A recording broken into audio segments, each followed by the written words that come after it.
Prima di dare la parola al prossimo relatore, desideravo dire due parole per ricordare il nostro socio Antonio Perin, che è morto recentemente. Ecco, è con grande dispiacere che purtroppo non potremo essere al funerale perché siamo qua tutta la giornata e quindi non ci è possibile, però lo ricordiamo con tanto affetto perché è stata una persona veramente squisita, sempre disponibile ad aiutare tutti quanti, e naturalmente tutte le volte che avevamo bisogno dell'archivio di San Vendemiano eravamo sempre a battere cassa appunto da Antonio. Ecco, e devo dire che purtroppo i meglio se ne vanno e quindi dobbiamo rassegnarci. E naturalmente nel libro degli atti ci sarà la sua relazione sulle feste delle famiglie Perin nel mondo, che lui appunto quando si era ammalato mi aveva consegnato, e naturalmente la troverete pubblicata negli atti. Adesso continuiamo con il convegno e vi ringrazio.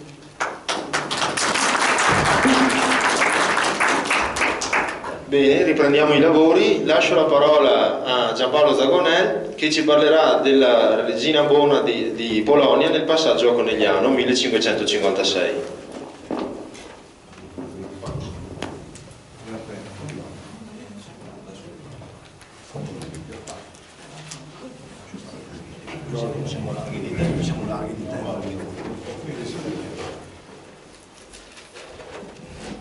Il microfono è aperto, sì.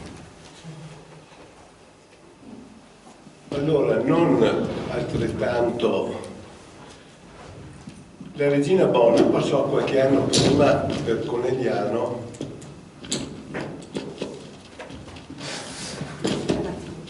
ecco.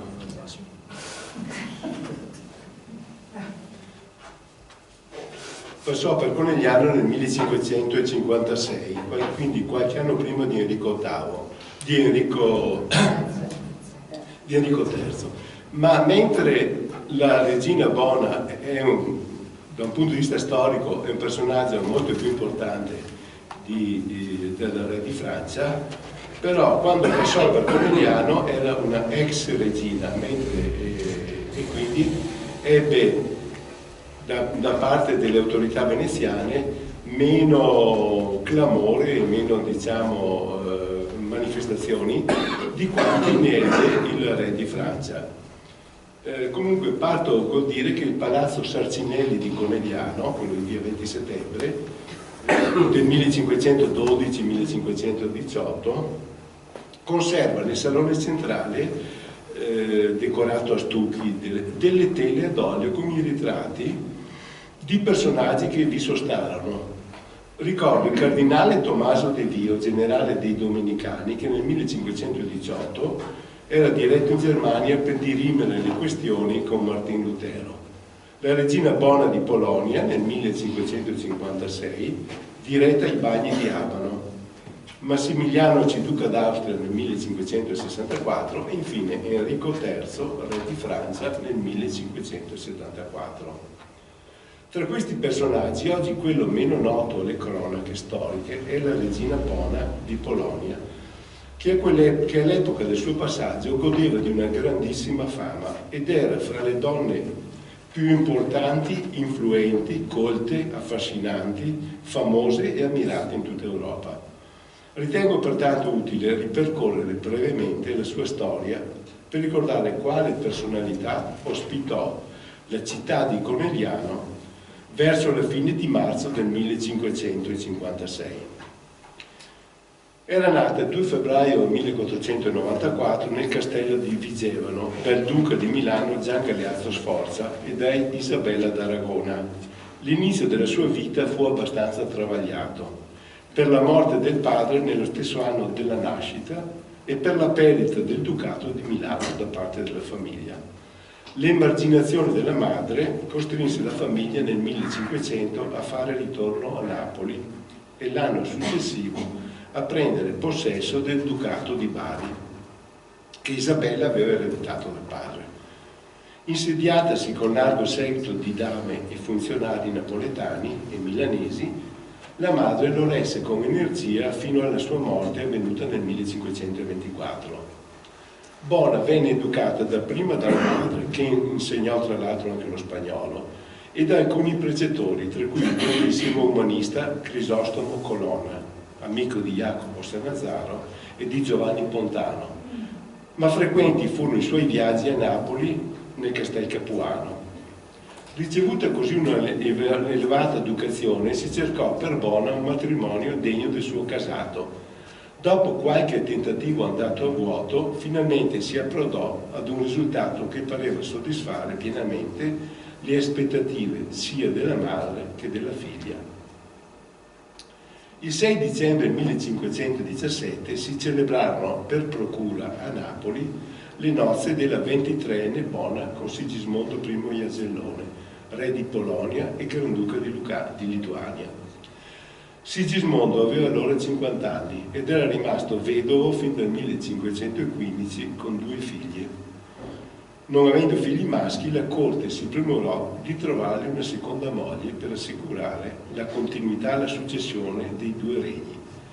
Tra le varie candidate si cercò, come era consuetudine fra le monarchie di allora, ma non solo, di tenere in piedi le alleanze politiche. In questo caso si voleva con un matrimonio saldare ancor più l'alleanza della Polonia con gli Asburgo. Regnava a Vienna l'imperatore Massimiliano I, che in seconde nozze aveva sposato Bianca Maria Sforza, sorella del padre di Bona.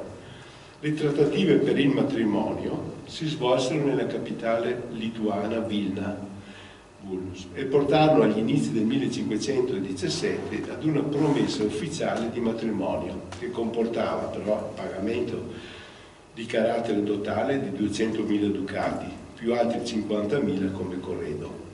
Dopo diremo anche il valore attuale di questi ducati.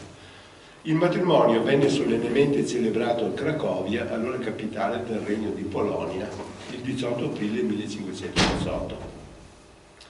Bona Sforza partì dal porto di Manfredonia il 3 febbraio del 1518 con un seguito di oltre 300 persone. Il 14 il corteo sbarcò a Fiume e via terra raggiunse Cracovia il 15 aprile. 3 giorni dopo la giovane venne solennemente celebrato il matrimonio tra la giovane regina e il vecchio re, vecchio di 50 anni, e l'incoronazione nella cattedrale di Bari. La giovane regina diede a Sigismondo 6 figli, il secondo dei quali, Sigismondo Augusto, nato nel 1520, successe al padre. La regina, con la sua raffinata educazione umanistica, aggiunta al cospicuo numero di italiani, uomini e donne che rimasero al suo seguito, di questi 300 ne rimasero più di 150, tra loro camerieri, sarti, musicisti, orefici, giardinieri e varie categorie di artigiani, che darà con questo nucleo di persone vita ad un rinnovamento culturale e artistico tutt'oggi palpabile in chi visita Cracovia, allora capitale della Polonia, ed un impulso nei rapporti commerciali con l'Italia. All'epoca in cui Bona rimase regina di Polonia, l'epoca è ancora oggi considerata l'età d'oro di quella nazione per i tanti aspetti culturali, artistici, anche militari, mai più raggiunti nei secoli che verranno. Soprattutto per merito suo la Polonia si avvicinerà per sempre alla cultura latina e all'Europa occidentale. Ricordo che in quegli anni il re di Polonia era contemporaneamente anche Granduca di Lituania e l'estensione dei 2 regni arrivava a quasi 1 milione di chilometri quadrati. Oltre all'attuale Polonia, comprendeva infatti la Lituania, la Bielorussia e l'Ucraina, con una popolazione di 6 milioni di abitanti, quindi era uno stato potente al centro dell'Europa. Dopo la nascita dell'erede, ella entrò decisamente negli affari di Stato, dominando la scena politica, favorita dalla conoscenza del latino e dal rapido apprendimento della lingua polacca, prima a fianco del marito e poi, come scrissero storici polacchi, sovrastando il vecchio consorte in tutto sul della morte. La realtà è invece che con il suo carattere riuscirà a contrastare le manovre di corte e man mano si fa più pesante la decadenza, non solo fisica, del marito. Bona contribuì a migliorare e raffinare la vita sociale e i costumi, propagando la moda del nostro Rinascimento e tenendo in tutti quegli anni una fitta corrispondenza con le maggiori corti europee. Ne faccio un solo esempio: era in contatto epistolare con un'altra donna considerata tra le massime espressioni femminili del Rinascimento, quella Isabella d'Este, duchessa di Mantova, di cui si conserva un cartone per il ritratto che doveva eseguire Leonardo da Vinci, oggi al Louvre. Bona difese strenuamente la religione cattolica da ogni ingerenza luterana e protestante nei suoi territori, mantenendo sempre buoni rapporti con la potente gerarchia cattolica di quella nazione. Portò dall'Italia nuove culture, gli ortaggi ad esempio, che fece coltivare nei suoi possedimenti, dando un notevole sviluppo all'economia del paese e acquistandosi i riconosciuti meriti di amministratrice energica e capace. Difatti l'influenza di Bona anche nella lingua polacca, l'influenza italiana poi travasata nella lingua polacca attraverso la corte, si ebbe con la lettura dei nostri classici, in particolare con le opere di Petrarca, Ariosto e Tasso. A tutt'oggi nella lingua polacca sono rimaste molte parole di derivazione italiana, come ad esempio capelus, cappello, spada, spada, credens, credenza, palak, palazzo, carnaval, carnevale ed altre ancora che non sono di derivazione slava. Con la morte del marito, il 1 agosto del 48, e l'avvento al trono di suo figlio Sigismondo II, Augusto, iniziò il suo declino a causa dell'incompatibilità di carattere tra madre e figlio. Prima si ritirò a Varsavia e poi pensò di abbandonare la Polonia per riprendersi il ducato di Bari, a cui per la verità non aveva mai rinunziato. Il permesso di partire le fu concesso sul finire del 1555 ed ella si accinse al viaggio il 1 febbraio del 56. In precedenza aveva spedito 24 carri con beni mobili, preziosi e opere d'arte. Appena entrata in Italia, o meglio nel territorio della Repubblica Veneta, il 22 marzo, venne accolta lungo tutto il percorso con feste, ricevimenti e omaggi di ogni tipo. A Conegliano non si conosce la data di arrivo, ma sarà stata intorno al 22-24 marzo, poiché sappiamo che arrivò a Padova il giorno 27. A Padova si fermò per circa un mese facendo frequenti puntate ad Abano per le cure. Da Padova verso Venezia partì il 26 aprile e in città fu accolta con tutti gli onori. Naturalmente non con gli onori che abbiamo visto prima come re di Francia, perché lei ormai era una ex regina e quindi non importava molto il potere che aveva Bona Sforza nei confronti della Repubblica di Venezia. A Conegliano però abitava uno dei pochi uomini ancora viventi che l'aveva conosciuta già molti anni prima, quel Francesco da Collo che nella sua missione in Moscovia nel 1518, per conto dell'imperatore Massimiliano I, nel passaggio per Cracovia si era intrattenuto con lei e con il sovrano. E in un colloquio segreto la regina gli aveva confidato di essere in attesa di un figlio, già un mese dopo la visita, dopo il matrimonio. È probabile pertanto che Venezia incaricasse Francesco da Collo a fare gli onori di casa a tale personaggio nella sua sosta a Conegliano e successivamente nel castello dei Collalto su Segana, dove allora teneva la sua corte Colaltino di Collalto. La regina Bona, dopo un soggiorno ad Abano e poi a Venezia, dove le tributarono grandissimi onori, arrivò a Bari il 13 maggio prendendo possesso del suo ducato. Ma avrà vita e fortuna breve. Morirà l'anno successivo, quasi certamente per avvelenamento, dopo aver prestato tutta la sua sostanza, 430.000 ducati, quindi più di quelli che aveva portato in dote, a Filippo II di Spagna, invano poi rivendicata per decenni dai sovrani polacchi. Per darvi un'idea di cosa sono 430.000 ducati al valore attuale, Pensate che un ducato corrispondeva a 3 grammi, pesava 3,5 grammi d'oro, per cui si può calcolare che la sostanza era di 1500 kg d'oro. Oggi 1 grammo d'oro vale 35 euro, 36 euro, quindi praticamente il valore di questi 1500 kg d'oro sono oggi circa 50 milioni di euro. Quindi questo era il patrimonio che si era portato dalla Polonia. In Polonia però la regina Bona, e pure in Italia, a onor del vero, godette fin quasi ai nostri giorni di una cattiva reputazione, a volte in una leggenda nera. Venne aspramente criticata per la sua avidità, la sua sfrenata ambizione, per la sua collera, per il suo smisurato orgoglio, per i suoi intrighi di corte, per la mancanza di scrupoli nel realizzare i propri intenti, per le presunte relazioni carnali dopo la morte del marito ed anche per la mancata verginità prima delle nozze, a tal punto che nell'opinione pubblica polacca ella fu a lungo considerata un simbolo del male di perversità. A corte circolava sul suo conto questo caustico motteggio: Regina bona cum tulit nobis triadona, faciem pictam, vulvam non strictam et moneta fictam. Che non traduco perché alcune secondo è chiarissimo. Questo era quello che circolava, perché che non era vergine lo ha detto il marito stesso il giorno dopo delle nozze. Però insomma, capisce, nelle corti del Rinascimento italiano una donna, una principessa non arrivava a 24 anni vergine, questo lo sappiamo benissimo. C'è però da osservare che la società polacca del tempo era fortemente maschilista, e non solo quella polacca, e mal sopportava la sua frenetica attività, tesa anche a far fruttare le terre dei suoi domini con nuovi prodotti importati dall'Italia.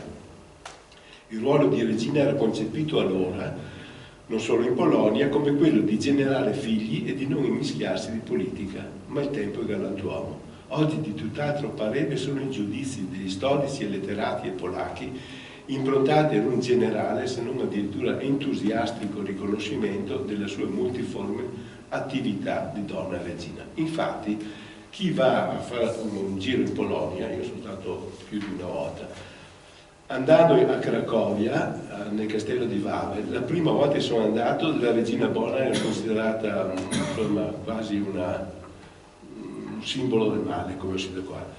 La seconda volta la guida ha cominciato a dire che se la Polonia e Cracovia è al livello che era arrivata, era merito di questa regina. Oggi c'è una fioritura di opere sulla rivalutazione di questa regina, quindi era un grandissimo personaggio, che però è stata oscurata per tanto tempo. Abbiamo voluto dare queste notizie su Bona, regina di Polonia, per far capire la statura del personaggio che Conegliano e il castello di Colalto ospitarono e festeggiarono in un paio di giorni del marzo 1556, di cui non rimane pressoché più memoria. Del suo passaggio nel nostro territorio si trova soltanto una breve descrizione, pur con qualche precisione, dello storico Giovanni Battista Mondini nella sua manoscritta Storia della città di Ceneda, in questi termini. Ritrovavasi in quel tempo in Venezia Arturo Papacoda, ambasciatore di Sigismondo, re di Polonia, il quale fece per mezzo di esso ambasciatore intendere al Senato che la regina Bona, che fu figlia di Gian Galeazzo Sforza, doveva per consiglio dei mezzi portarsi agli bagni di Padova, ed egli, il Senato, decretò che fosse in nome pubblico ricevuta a confini da un ambasciatore, e fu a tal fine eletto Giovanni Capello, vedete, uno solo, non 4 come abbiamo sentito prima con tutta una corte intorno, che l'incontrò ed accompagnò sino là dove volle fermarsi per suo bisogno. Tenne questa la strada del Friuli, passò per il Campardo, Conegliano e Treviso, marciava in Seggitta, la portantina portata a braccia di 2 persone, aveva però per uso suo un cocchio con 4 mude di cavalli a 8 per cada una. La servivano molti baroni polacchi e altri nobili, matrone e damigelle, al numero di 400. Tra gli altri vi concorsero a magnificare l'ambasciata fu il conte colatino di Blanco, che vi intervenne con bella pompa. Il fatto che Mondini ricordasse l'avvenimento un secolo e mezzo più tardi sta a significare quanto profondo ed entusiastico fosse rimasto l'eco del suo passaggio nel nostro territorio. Della sua permanenza a Venezia rimangono invece molte notizie e scritti di circostanza che vengono raccontati da Monica Werner. Ma nello scritto di questa Werner manca una canzone che il nostro Alessandro Citolini da Serravalle compose nell'occasione in che la regina Bona rimase nel territorio della Repubblica Veneta, contenuta nella raccolta di Dionigi Attanagi delle rime di diversi nobili poeti toscani e che ripresenterò negli atti. È interessante che questa canzone probabilmente sia stata sollecitata dai Collalto. Citolini frequentava il castello dei Collalto, ma è interessante sapere che la canzone del 1556, quindi nell'epoca del passaggio, ma il libro della raccolta è del 1565, e tanto è vero che nel 1565 è anche strano che venga raccolta questa canzone, perché Alessandro Citolini era già Uccel di Bosco in quel di Londra, cioè fuori dall'Italia, perché era considerato eretico, era stato chiamato a rispondere del proprio sentimento religioso, della propria religiosità. Tant'è vero che il cappello di questa poesia non nomina né la tipocosmia né le altre opere di Citolini, dice solo Attanagi in questa leggiadra canzonetta o ode, che dire la vogliamo, chiamata dall'autore Donna Bona, fu fatta da lui che è uno dei più chiari ingegni d'Italia, però non dice cosa ha scritto, e nell'antica poesia del Petrarca non meno che nella nuova di Messer Claudio Tolomei eccellente, alla venuta della Serenissima Reina Bona in questa felicissima città di Venezia, nel ritorno di Sua Maestà di Polonia in Italia, al suo ducato, ove finì la sua gloriosa vita. Cioè, ha messo questa poesia di Citolini dice solo che era un poeta, in realtà di Alessandro Citolini ci sono rimaste solo pochissime poesie, ma non poteva dire altro perché era già in stato di condanna sia l'opera di Citolini sia la sua personalità. Basta, ti ringrazio. Grazie.